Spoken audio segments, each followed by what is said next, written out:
Okay, so today is Thursday. I've had kind of a long day. This morning I got up and I went to my doctor's appointment, which was at my dialysis center, DaVita.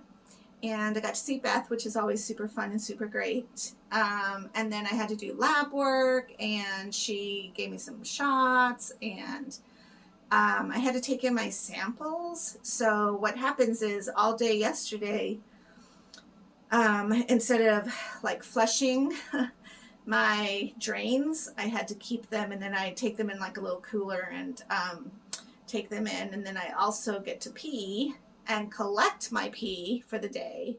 And that way they're able to see, like what's going on. Am I declining? Am I increasing? They also test my drains to see, like what's going on in them, how much toxins are in there, what the toxins are, so forth and so on. So it's just, like kind of bit of, I don't know. I like the appointments because I think that, especially the ones for dialysis specifically, I like learning and being educated on what I could be doing better or um, what good things I'm doing. Today is just mostly though gathering the samples and gathering all my information and stuff, and then that way, I think in 2 weeks when I have my appointment with my nephrologist, she will be able to like specifically go through what um, changes I need to do or what improvement she's seen. Um, so I'm really hoping, because remember I had that little issue with the fry bread that I kept eating, and then also the naan bread. I have not had any naan. I'm sad because I love me my naan, but I haven't had any of that since the very last testing. So I'm hoping that that's going to show that my phosphates and other lab results are going to be even a better result than what they were before. So I'm really holding firm and doing really well with maintaining my health um, and eating well. And I don't know. It's so weird because it's like I I don't know. Like I guess the normal person, or maybe like 95%, this is what I'm gathering, 95% of people who are on dialysis don't want to be on dialysis. And they are very panicked or frightened or driven to be in transplant mode. And I'm not. Not that I, again, not that I don't want transplant, but it's almost like just leave me alone and let me do my dialysis. Um, I don't know why I get upset about it because it's not anything negative, and it would be terrible if my doctors and medical team were like, don't, you shouldn't just stay on dialysis and stuff. But I feel like it's a little bit overwhelming to just constantly have to be aware of every single freaking thing you have to do. And it is hard. And today I just felt overwhelmed because I get in this momentum and this pattern and this like positive actions towards what I'm doing, and working so hard constantly. I applaud people who might work on dialysis, but I feel like being on dialysis is like a 100% for like 24/7 job because I'm constantly trying to do the very best for my body. And it's so frustrating because I get tired and I don't know. I don't know if any of this makes sense, but if you're on dialysis, I think you would probably relate to the fact that it's just really hard to stay motivated, to stay disciplined, just continue to do this, because again, and it's not like I don't want to, because it really does fit my lifestyle. The actual action of dialysis, the hooking up, the ordering my supplies I had to do today, the time frames, that doesn't bother me at all. I love actually having the time to sit in my chair and to do my dialysis, because it gives me time in the day in my life to pull back and really evaluate and think about my life, things I've done, things I want to do. And I find that those times that I'm sitting are times that I'm really enjoying the peacefulness and the quietness. And I have like shows I watch. I YouTube a lot. Right now I've been starting to watch Pastor Darius Daniels, and he's just really insightful, and I really do like him, along of course with Beth Moore. So those are like my spiritual encouraging moments during my day. It's almost like the other parts of the day become overwhelming. Like maybe I am a firstborn. My personality is, of course, a sanguine. A sanguine is like a person who likes to have a lot of fun, outgoing. But I also have a cleric personality, which is organizing and, I don't know, task-oriented, probably goal-oriented. When I'm explaining the personalities, I always say, like, it's similar to Monica Geller and Friends. Monica is definitely a cleric personality, and a firstborn. So I think that in some ways I wish that I could get test results right away, so I knew like how to change things or what to change, because then I feel like sometimes after I leave, it's like I don't know if I'm doing good or not, and I want to, because I just want to feel better. Today I just don't. I feel so nauseous. I ate my one meal, and it was my leftovers from yesterday, which was chicken breast, beautifully made with like lemon, and there's spinach, and I sauteed cabbage and red bell peppers and tomatoes. And so, I mean, there's literally no processed food in any of it. And I just feel so sick. And it's like,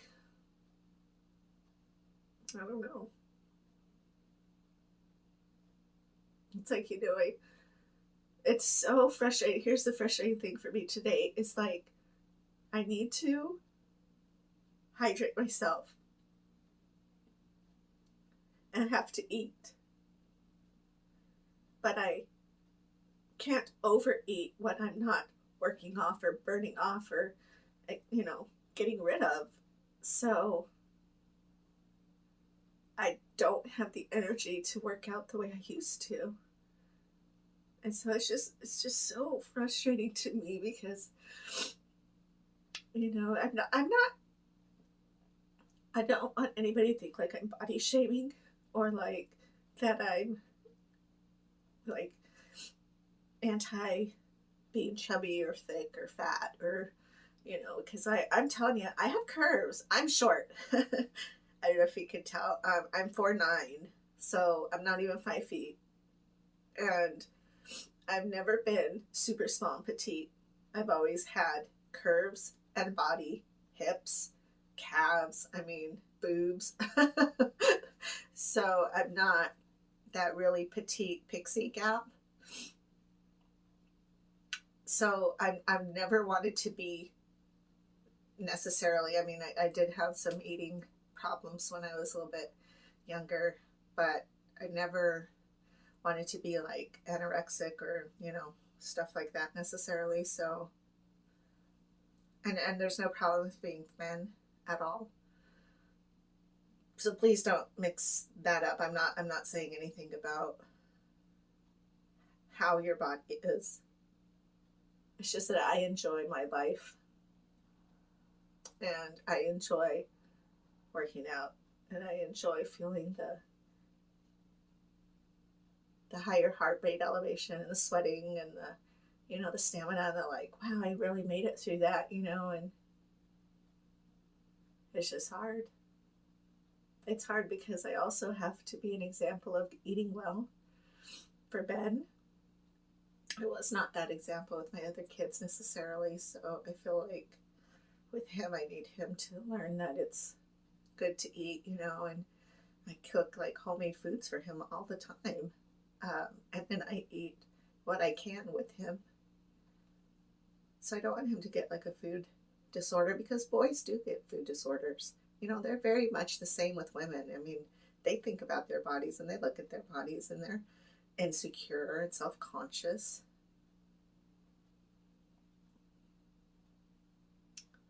It's just frustrating sometimes because it's like, why do I have to keep getting the iron shots? I hate them so much. It's not the shot, it's not the needle, it's just, I don't know, I guess maybe I just feel like, why is my body not responding? Why? I just feel like it's just broken and I'm trying so hard to fix it. But it can't be fixed. I just have to like figure out how to maintain. What's interesting too is like, I do my food calendar, so every month I have it all laid out what I'm eating and when. And actually at least a year ago, maybe 2 years ago, I started writing down my weight every day. And it's interesting that I weigh the very same that I did last year. Although I feel healthier and better this year compared to my last year. But at the same time, there's like, I feel like I'm just trying so hard to maintain now. And it's frustrating because the pounds just don't go off. But I don't have the energy. Here's me today. So I got up at like 6, did my exchange, went back to bed till 8, got up, got ready to go to my doctor's, did my exchange at 9. And typically around that time frame, I'm pretty energetic. So as soon as my doctor's appointment was over, I want to say about 12, something like that. Because I think my appointment was at 10. Yes. I came home and I did my next exchange, and then I made Ben lunch or us lunch, and then I loaded the sink of dishes so that I could get that taken care of, and tried to clean up in the little bathroom a little bit. And it was like I was so tired, I just had to go sit down, and it's frustrating, and then I thought, okay, forget it. So finally laid down and I was like, fine, I'll just take a nap. And this is not a negative to Ben at all, but Ben likes to talk to me about everything. And I'm thankful for that. I really am, because, he wants to talk about dinosaurs. He's 13. He loves rocks. He is interested, and he tells me, he knows that I like Star Wars, so he'll tell me interesting facts about Star Wars, about like why Kylo Ren's Jedi sword or whatever was crackly, and like all these theories, and it's wonderful, and I love it. And I don't want to not talk to him, and I don't want to shut him out. So it was a bit of a stretch to just try to keep awake while we're talking about all these things. And then I did my next exchange at 4, and then I went and laid down and I slept for about 30 minutes, and I got back up, and then I thought, I didn't even do the dishes yet, so I gotta do those.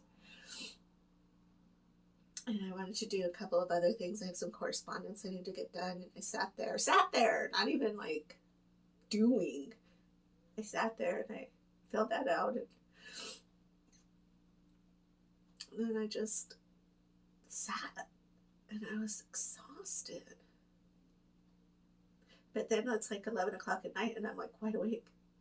And you would think I could get things done there, but it's not a wide awake like physically I can go and do something. Like I used to be, I would get up before dialysis, I would get up and feel this way and I'd go run. I can't do that now.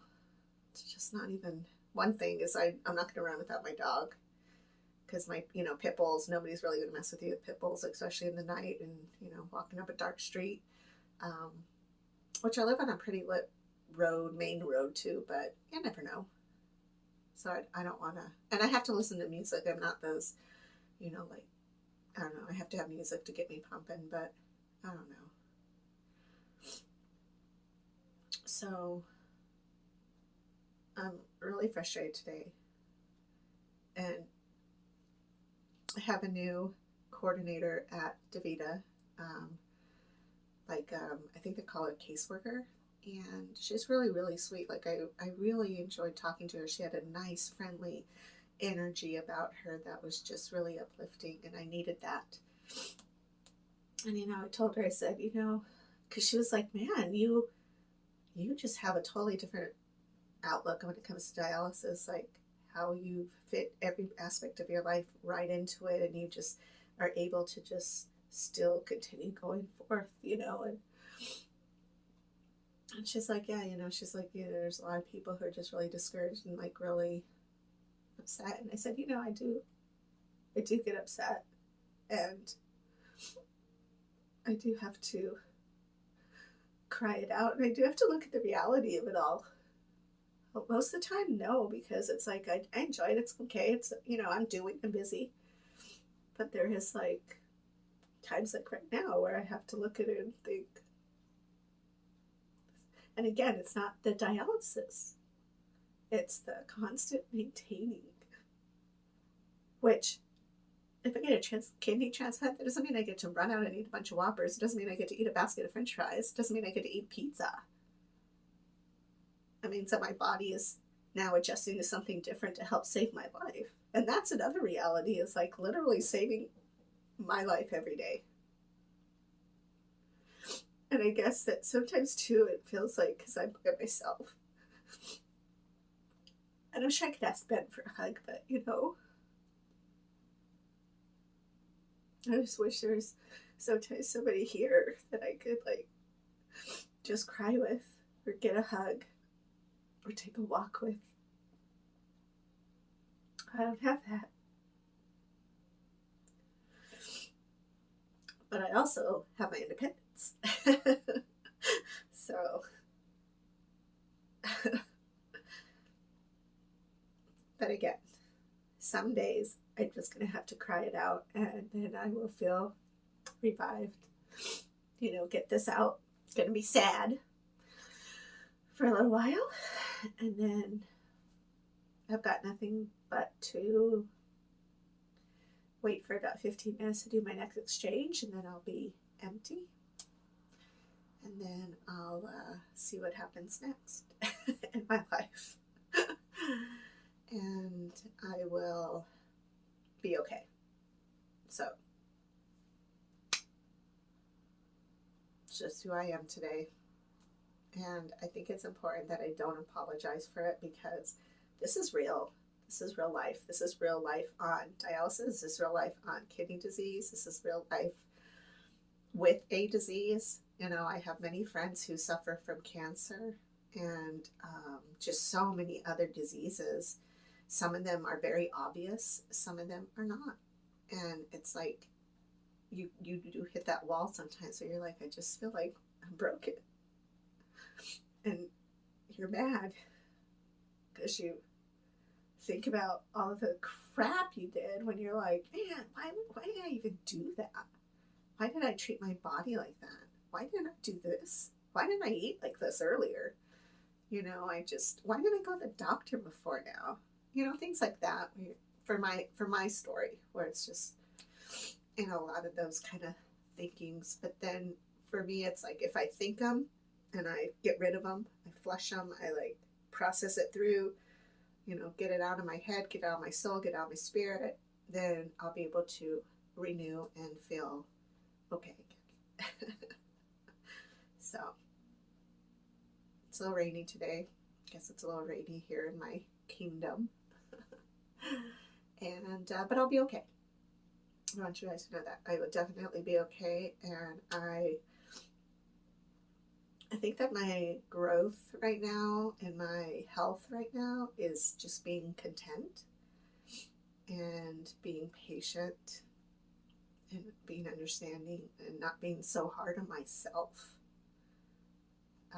Those are the things I think that God's really helping me to chill and sit in the resting of his arms, because my life was not always resting ever.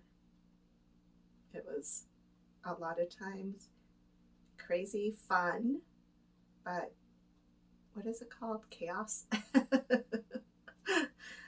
And now it's not so chaotic, and I think that I'm having withdrawals from chaos too, because my mind just goes a million miles an hour. I mean, I was that girl who never wanted to go home from work. I guess, like a workaholic, and I enjoy people, and I enjoy customer service, and I enjoy being around fashion, and I enjoy jewelry, and I enjoy all this stuff, and then to just be like, bam, in a rocking chair like 6 times a day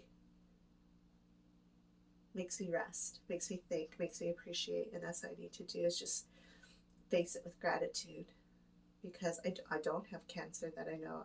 I don't have, I have all my limbs. I don't have breathing issues. I need to focus in on there, and it'll be okay. And even if my test results come back and they're like, hey, this isn't great, or let's improve on this, I need to just absorb that and be an adult and just rise up to that challenge and be like, okay, apparently I've eaten too many tomatoes. No, just kidding. Who knows? There is a problem with too much potassium, but right now, as far as I know, I'm good with that. So, I tell you, yeah. All right, I'm going to go ahead and do my next exchange and then hang out with Ben. Probably take a shower and refresh myself. This weekend's going to be fun because I'm going to go see my little brother. He's very tall. I'll see if he'll shoot some footage with me, and my little nieces and nephews. And it's super great because it's going to be in the country and it's cooler up there, and they have horses and some chickens. So, it's nice to get away from here and the bedroom. I think that sometimes becomes a problem, just constant, into the bedroom, shut the door, into the bedroom, shut the door, make sure everything's sterile, did Ben bathe, ugh. And now it'll be like, okay, let's just go and have a little vacay with the fam. And my nieces and nephews are so cute because they're just like that age. They're elementary age, so they're smart enough to catch really cool things and yet little enough to still listen to you. So it'll be fun. And I will definitely shoot some footage up there because it's so beautiful. Okay, thank you for listening. Thank you for supporting me. Again, if you're on dialysis, you do crash like this. You do hit those walls. You become emotional. You cry it out. Scream it out, I guess, if you need to. To think about it. That's another thing, is don't just tuck it away, tuck it away, tuck it away, tuck it away, because that's going to explode. And why? Let yourself feel, let yourself cry, let yourself mourn, let yourself grieve the life you used to have. And then you wipe the tears and you just get back up and you create the new life, the evolved life, the changed life, the growing life, and the example of continuing to live the best you can and helping others. And I thought it was so cute because the other night I went to a club to listen to some live music, and one of my friends said, you posted about blueberries being so good for your brain.